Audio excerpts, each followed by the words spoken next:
L'info écho avec Capital. On commence ce flash par l'info pratique Capital. C'est une proposition de loi qui pourrait redonner le sourire à tous ces Français désireux d'acheter un logement. Pour rendre la propriété accessible à tous les ménages, le député MoDem Jean-Luc Laglaise s'attaque à l'explosion du prix du foncier. En effet, le coût des terrains, qui représente souvent près de la moitié du prix d'un logement, a progressé de 71% en moyenne ces 10 dernières années. Pour Capital.fr, le député a détaillé les mesures qu'il soumet ce jeudi au vote de l'Assemblée. Il recommande notamment la création d'un troisième droit de propriété où le foncier sera dissocié du bâti. Le particulier ne deviendra alors propriétaire que des murs de son logement. Le terrain restera quant à lui la propriété de la société foncière qu'il a acquis. Il en résulterait donc des logements neufs jusqu'à 40% moins chers. Retrouvez tous les détails de ces propositions sur notre site capital.fr. Le coup de gueule du jour sera-t-il poussé par les mères de famille contre la réforme des retraites ? Une étude présentée ce mardi affirme qu'elles seront majoritairement perdantes avec cette réforme. Un texte qui prévoit pourtant d'instaurer une majoration de leur pension de 5%, et ce dès leur premier enfant. Selon l'analyse de l'Institut de la protection sociale, cette majoration ne sera pas suffisante afin de compenser la création d'un âge pivot à 64 ans. Un grand nombre de femmes subiront donc une perte de leur pension.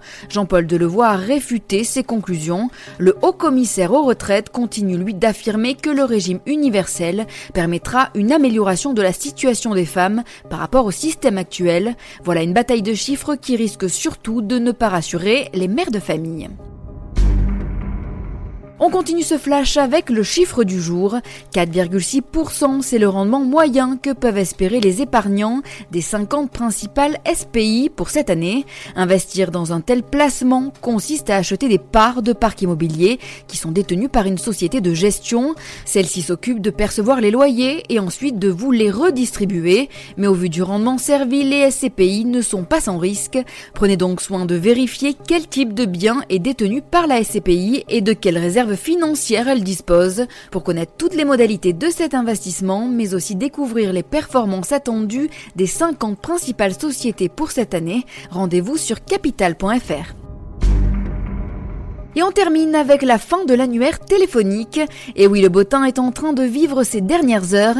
Le dernier annuaire papier des pages blanches de l'histoire, celui qui contient le numéro des particuliers, est en cours de distribution dans vos boîtes aux lettres. Alors que 57 millions d'exemplaires étaient diffusés gratuitement en 2007, ils ne sont plus que 9 millions cette année. En raison d'un manque de demande, les pages blanches n'étaient déjà plus distribuées dans de nombreux départements. C'était le cas de la Haute-Garonne, l'Hérault ou le Gard. Avec Internet, le vieil annuaire téléphonique ne séduit plus vraiment les utilisateurs. Mais en dehors du manque d'usage et du coût de l'impression, la fin du bottin est aussi due à un décret de la loi Macron. Il a en effet supprimé l'obligation de distribution des annuaires papier. Pour les pages jaunes en revanche, qui référencent les numéros de téléphone des professionnels, elles auront une année de rab et seront publiées une dernière fois en décembre 2020 dans 90 départements.